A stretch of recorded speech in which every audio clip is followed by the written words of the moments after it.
Have you ever noticed how marriages don't break apart in one big dramatic moment, but rather in a series of small, almost invisible cracks? First, it might be something subtle. A wife shares a story and her husband nods, half listening, eyes still on his phone. She brushes it off. Later, she asks for help with the laundry, but he shrugs, saying, "You do it better." She sighs and carries on.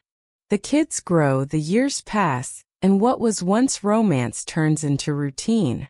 And slowly, almost without either partner realizing it, affection becomes duty, laughter becomes silence, and what was once a deep friendship starts to feel like two people simply sharing a roof. For many women, this quiet drift doesn't just create sadness. Over time, it hardens into something far more painful: resentment. The very man she once adored, admired, and leaned on now feels like a stranger. This shift doesn't happen overnight. It's not because of one fight, one disagreement, or one bad year. It builds layer upon layer. A slow accumulation of unmet needs, unspoken disappointments, and invisible sacrifices that were never truly acknowledged.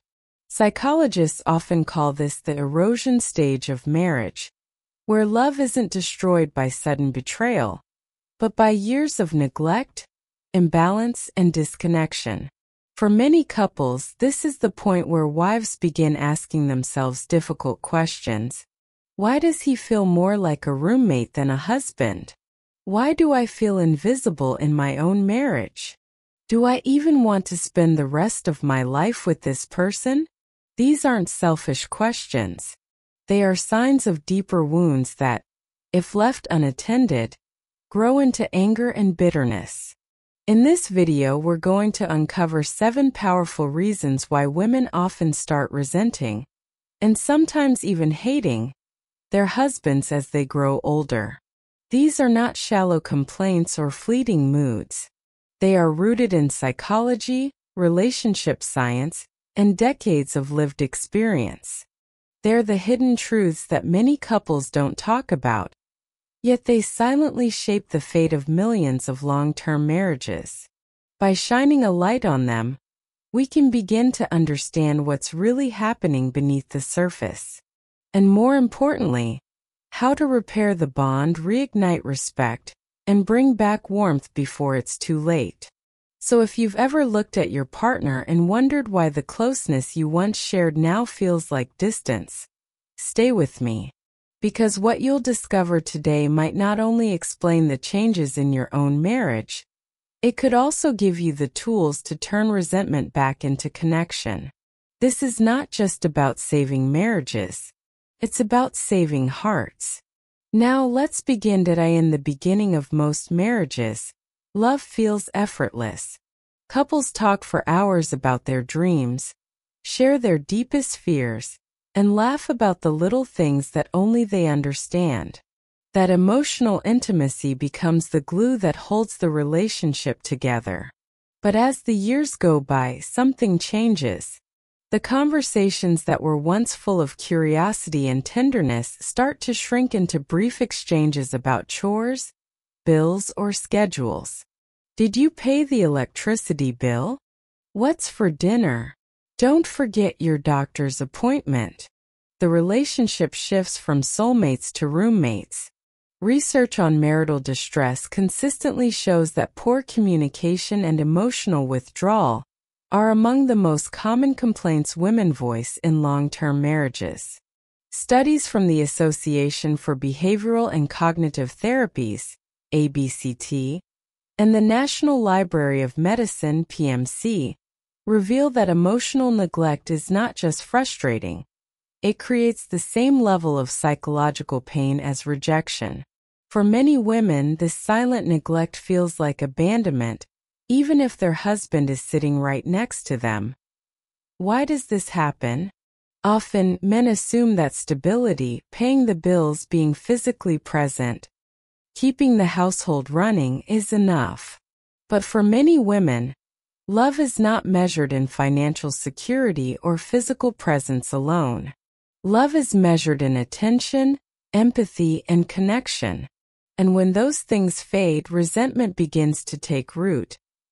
Imagine a woman who once felt cherished because her husband hung on her every word. She could talk about her hopes, her fears, her frustrations, and he would listen. Really listen. But over time, those conversations shrink. When she talks now, his replies are distracted, short, or purely logistical. Did you pick up groceries? What time is the game on? Don't forget the trash. Slowly, she realizes she no longer has a partner in her emotional world. She has a housemate. Psychologists call this emotional neglect, and it's far more damaging than most couples realize. Unlike physical neglect, it's not visible. You can't point to it in a single moment, but its effects accumulate quietly, and by the time it's recognized, the bond may already feel broken. This kind of neglect makes women feel unseen. They may start to believe their thoughts, feelings, and needs don't matter. And once a woman feels invisible in her own marriage, something inside her hardens. Love doesn't vanish instantly, but affection slowly turns into disappointment, and disappointment eventually transforms into anger. The heartbreaking truth is that many men don't even realize this is happening. They think, we're fine. We don't fight. I provide. We're comfortable. But comfort without connection feels like loneliness. And loneliness inside a marriage is often worse than loneliness alone. Take the story of Helen, a 72-year-old woman who once adored her husband's humor and warmth. In the early years, she looked forward to evenings spent talking about life, sharing laughter, and dreaming about the future. But as the decades passed, the conversations faded. Her husband came home, turned on the TV, and assumed sitting in the same room was enough. For Helen, those long evenings of silence became unbearable. By her 70s, the joy she once felt in his presence had hardened into quiet bitterness. Her story is not unique. In fact, countless women report this very same pattern. What begins as a small lack of attention grows into a chasm of emotional distance. The good news? It can be repaired. Emotional connection doesn't require grand gestures or expensive vacations. It begins with small, intentional moments. Putting down the phone and truly listening. Asking questions that go beyond logistics. Offering empathy, not solutions. Holding her hand during a quiet evening simply to say, I see you. Because resentment grows in silence, but healing begins with attention. And when emotional needs are ignored for too long, affection fades. But when they are met with care, marriages can be renewed, even after decades of distance. When we talk about love and marriage, we often celebrate sacrifice. I gave up my dreams to raise a family. I put others first because that's what love is. And while sacrifice can indeed be noble, there is a hidden danger. What happens when those sacrifices are never recognized? For many women, marriage becomes a story of quietly setting aside personal dreams, careers, passions, and even friendships in order to support the family. Maybe she gave up graduate school to stay home with the kids. Maybe she put her art, her writing, her music on hold so her husband could advance his career. Maybe she simply gave away years of evenings, weekends, and sleep to make sure everyone else was cared for. At first, these choices can feel like acts of love. But as time passes, something shifts. The children grow up and leave. The career opportunities are long gone. Health and energy decline. And suddenly, she looks back and realizes that while she gave everything to everyone else, no one ever truly acknowledged what she lost. Psychologists note that people can endure hardship and sacrifice when they feel valued and appreciated. But when sacrifice is taken for granted, When no thank you comes, no recognition is given, those once loving choices begin to transform into resentment. Think of Nancy, now 80 years old. In her 20s, she dreamed of becoming an art teacher. She was talented, passionate, and full of promise. But when her husband's career demanded relocations and long hours, she put her dreams aside to raise 4 children and manage the household. Decades later, when asked if she ever regretted it, Nancy didn't hesitate. She said, "I don't regret the children. I regret that no one ever asked what I wanted. Not once." This is the silent heartbreak many women carry. They don't regret loving their families. They regret that their sacrifices were expected, never celebrated, never valued, never remembered.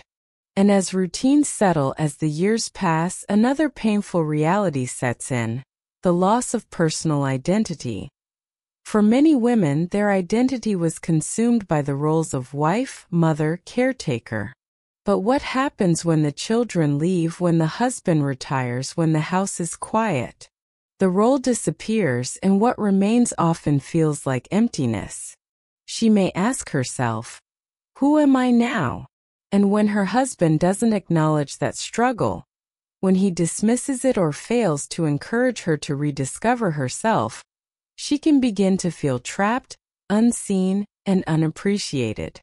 The anger isn't just at the husband, it's at the decades of herself she feels she lost. The article is "Resentment in Marriage Normal?" published on Paired highlights this truth. Resentment often stems from unmet needs and the painful feeling of being unseen or unloved. And nothing makes a woman feel more unseen than having her sacrifices erased by silence. The resentment doesn't come from the laundry itself.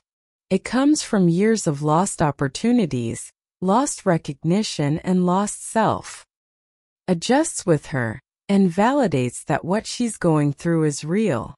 Instead, many women silently shoulder both the physical changes and the emotional loneliness that comes with them. But menopause isn't the only transition. Around this same time, couples often face what psychologists call life stage stressors. Children leave home, a moment that can feel both liberating and heartbreaking. Careers slow down, retirement looms, and parents begin to pass away. Suddenly, the distractions of busyness that once kept the marriage afloat fade away. Now the couple is left with just each other. And for some women, this is the moment they realize how wide the emotional gap has grown. Imagine a woman who spent decades pouring herself into raising kids, caring for aging relatives, and supporting her husband's career. As the house grows quiet, she looks across the table and wonders, "Who am I now? Who are we now?" If her husband meets this vulnerable questioning with distance, retreating into TV, work, or hobbies, instead of connection, the silence between them feels heavier than ever. Physical health changes also play a role. Chronic pain, fatigue, or new medical conditions can reshape the dynamics of intimacy and daily routines. When a partner ignores or dismisses these struggles, it feeds a dangerous story. "My needs don't matter." Experts note that resentment often grows not from the changes themselves, but from how those changes are handled as a couple. If one partner adapts alone while the other remains blind to the storm, the marriage slowly fractures under the weight of unspoken disappointment, and this way, menopause, aging, and life transitions don't create resentment out of nowhere.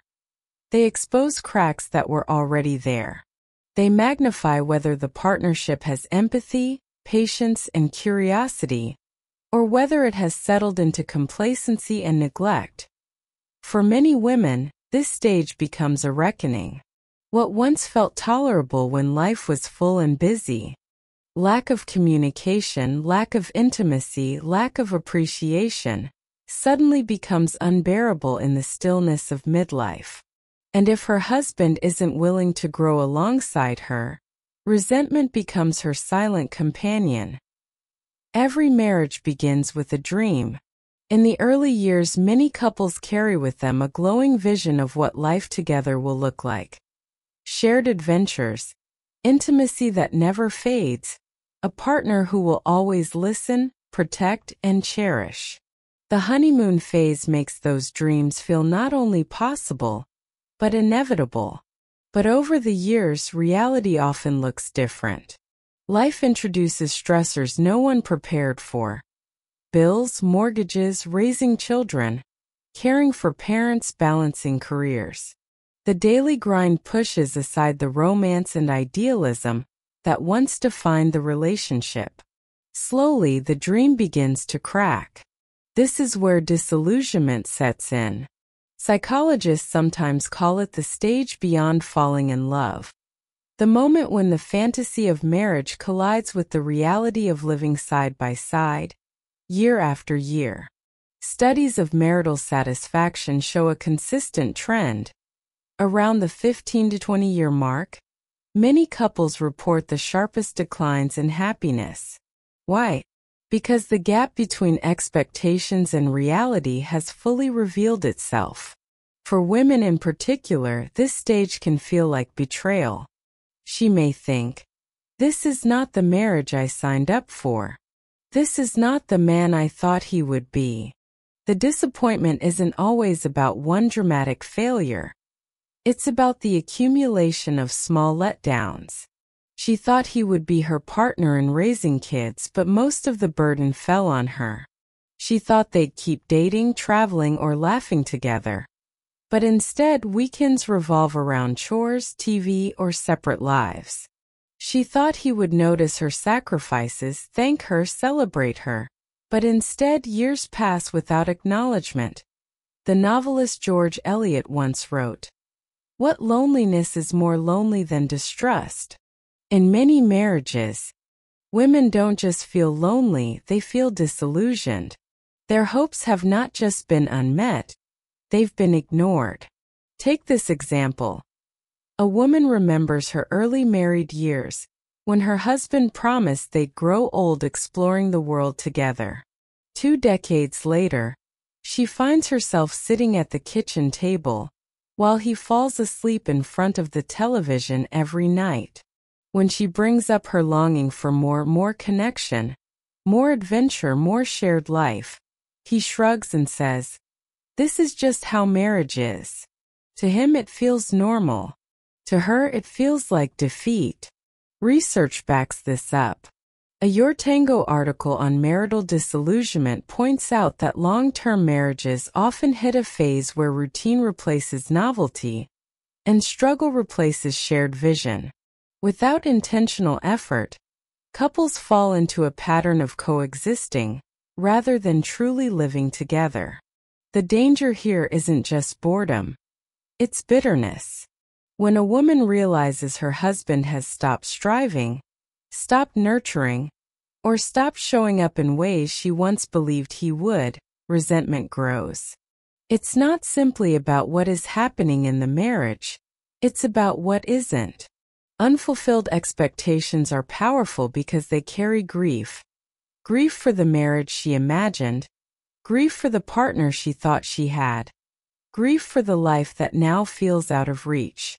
If this grief is never named or healed, it hardens into anger and contempt. Disillusionment, left unchecked, can turn a woman's heart cold. She may still live in the same house, share the same meals, perform the same routines, but inside she has quietly given up. And when love gives way to resignation, resentment is never far behind. The truth is, resentment doesn't appear overnight, and it doesn't disappear overnight either. But just as small hurts add up to distance, small steps can also rebuild connection. Healing a marriage in midlife or later years isn't about going back to the beginning. We are in this together. 4. Grow together, not apart. One overlooked key to healing resentment is cultivating newness. Resentment thrives in stagnation. Couples can reconnect by stepping into fresh experiences together, learning a new skill, traveling somewhere unfamiliar, volunteering, even trying a dance class or cooking workshop. Shared novelty reignites curiosity about the world and about each other. Equally important is supporting individual growth. A husband who encourages his wife to pursue a long-forgotten passion or return to a hobby she loved sends a clear message. You matter, not just as my wife, but as yourself. That validation can be profoundly healing. 5. Seek guidance when needed. Sometimes wounds run too deep to navigate alone. Professional help, whether counseling, therapy, or a couples retreat, offers a safe space to unpack old hurts, break destructive patterns, and relearn how to connect. Studies consistently show that couples who engage in therapy often emerge with stronger communication skills and renewed empathy. There is no shame in asking for help. In fact, it's one of the clearest signs of commitment. It says, "Our marriage is worth fighting for." 6. Understand and support physical and health changes. Menopause, aging, declining energy.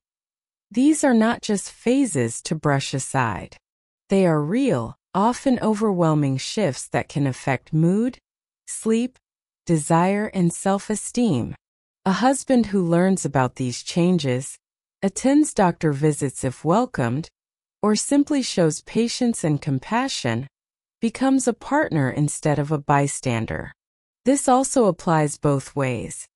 Both partners benefit from encouraging each other toward better health, walking together, cooking nutritious meals, keeping medical checkups. When health challenges are approached as ours instead of yours, it fosters unity instead of resentment. The bigger picture, choosing connection every day. At the heart of all of this is choice. We are in this together. 4. Grow together, not apart. One overlooked key to healing resentment is cultivating newness. Resentment thrives in stagnation. Couples can reconnect by stepping into fresh experiences together, learning a new skill, traveling somewhere unfamiliar, volunteering, even trying a dance class or cooking workshop. Shared novelty reignites curiosity about the world and about each other. Equally important is supporting individual growth. A husband who encourages his wife to pursue a long-forgotten passion or return to a hobby she loved sends a clear message. You matter, not just as my wife, but as yourself. That validation can be profoundly healing. 5. Seek guidance when needed. Sometimes wounds run too deep to navigate alone. Professional help, whether counseling, therapy, or a couples retreat, offers a safe space to unpack old hurts, break destructive patterns, and relearn how to connect. Studies consistently show that couples who engage in therapy often emerge with stronger communication skills and renewed empathy. There is no shame in asking for help. In fact, it's one of the clearest signs of commitment. It says, "Our marriage is worth fighting for." 6. Understand and support physical and health changes. Menopause, aging, declining energy. These are not just phases to brush aside. They are real, often overwhelming shifts that can affect mood, sleep, desire, and self-esteem. A husband who learns about these changes, attends doctor visits if welcomed, or simply shows patience and compassion, becomes a partner instead of a bystander. This also applies both ways. Both partners benefit from encouraging each other toward better health, walking together, cooking nutritious meals, keeping medical checkups. When health challenges are approached as ours instead of yours, it fosters unity instead of resentment. The bigger picture, choosing connection every day. At the heart of all of this is choice. Resentment grows when couples choose silence, avoidance, or complacency. Healing begins when they choose presence, honesty, and small daily acts of love. A text in the middle of the day that says, "Thinking of you." Sitting down to dinner without phones. A hug before bed even on a hard day. The courage to say, "I miss us. Let's work on this together." Marriage, especially after decades, is not about perfection. It is about persistence, the willingness to keep tending to the bond, even when weeds of resentment have grown. And the beautiful truth is this: when couples take these steps, even long-buried resentment can begin to soften. What once felt like a dying flame can spark again, not with the naive fire of youth, but with the steady, enduring warmth of mature love. Because healing isn't about going back. It's about moving forward, hand in hand, into a future that still holds possibility.